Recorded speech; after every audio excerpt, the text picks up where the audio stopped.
And now we'll render it. Motion blur is going to be very key to the look of this thing. So that's something we should just turn on right away. Go back to the Mantra node, rendering, allow motion blur, change this to physically based rendering, which is largely the same as the ray tracing. There's just some small differences in the way it does lighting calculations. We'll need our ground plane, of course. Like that. So the ground plane is pretty much trash right now. So let's skip to a frame where we have something more interesting to show. I'm going to say, let's take our ground plane. I'm going to rotate it so that it kind of fills this out a little bit better. We'll want to like stretch it out a little bit. Maybe even just move it back. We can do something like this where we move it back and then we'll curve it up in the back just so we don't see to infinity.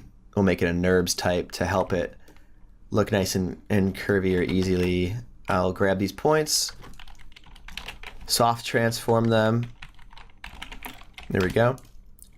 I'll just bring that up, something like that. It could even like, that's actually fine. Bring up the radius slightly. There. So now we've got that going on. We can tell our environment light actually now that we only needed to do the top hemisphere. We don't need to waste our time with stuff underneath. And let's just make sure that our pieces don't like go through the back there. I don't think they do. Doesn't seem like they do. So let's get a quick look at what this looks like. Just saved it there. Now it's going to take longer to render because it's got a lot more to do. We need to turn the motion blur on this thing. Render, or rather material. No, it's render, sampling, geometry, velocity blur. We have velocity blur because there are computed V's on everything. Our simulation, at least with our actual rigid stuff here, our actual pieces, these all have this V attribute. V and W. W again for spinning. Whereas on this side, we calculated per point velocities on this, also stored as a V. And then even though we assembled it, inside of it, it still has it. It'll find it during render time. So let's just make sure that this is the output. And let's run a frame of this, but I'm going to run a frame of this at a half resolution.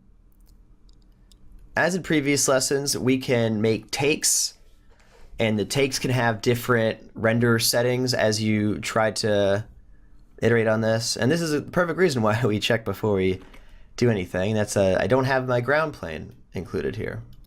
Output, ground.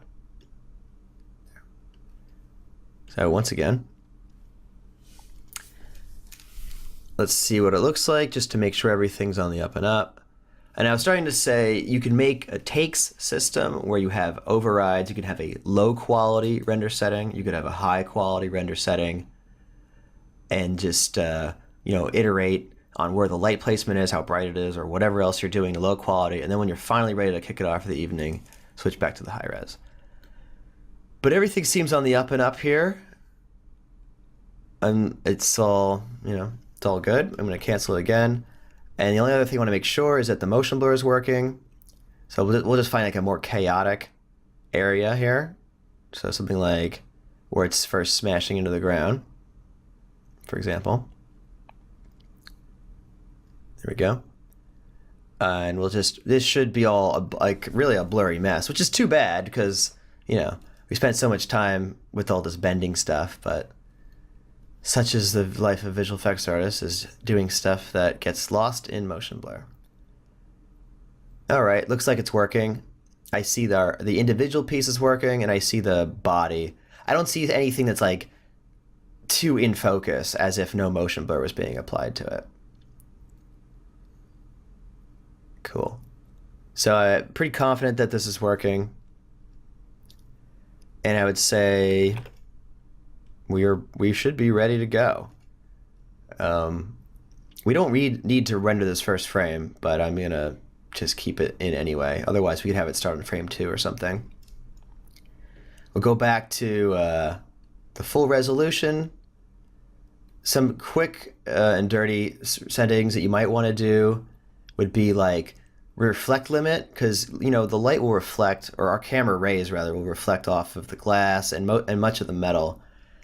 We don't need it to like bounce 10 times. That's ridiculous. 3 and 3 is usually what I do to start with.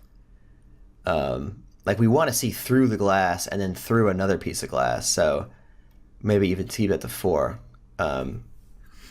I don't think we need any like crazy global illumination stuff for diffuse limit, but why not? You never know. We might see a little bit. It might be nice, and we're just gonna run this overnight essentially anyway, so we might as well put it on. Anything else we might want? We didn't do any like sub simulation frames. That might be useful, honestly. With these spinning rotor blades, they might look a little weird. They won't have like an arced rotation unless we simulated on those subframes and saved that out. We didn't do that. That can be future work. Maybe in an advanced lesson I'll show you how to do that. But at any rate, and everything else is pretty much fine. We can always, up any of these, but these are already relatively high. The pixel samples will make a big difference, but they'll also make the render take exponentially longer, and I don't think I want to do that. But you could bump this up to 6.6 or even 9.9 if you had a render farm at your disposal or just a lot of time. I'm going to keep them at 3.3 for now. I think this is fine. It's still going to look cool, especially with that little bit of diffuse limit stuff that we put on over here.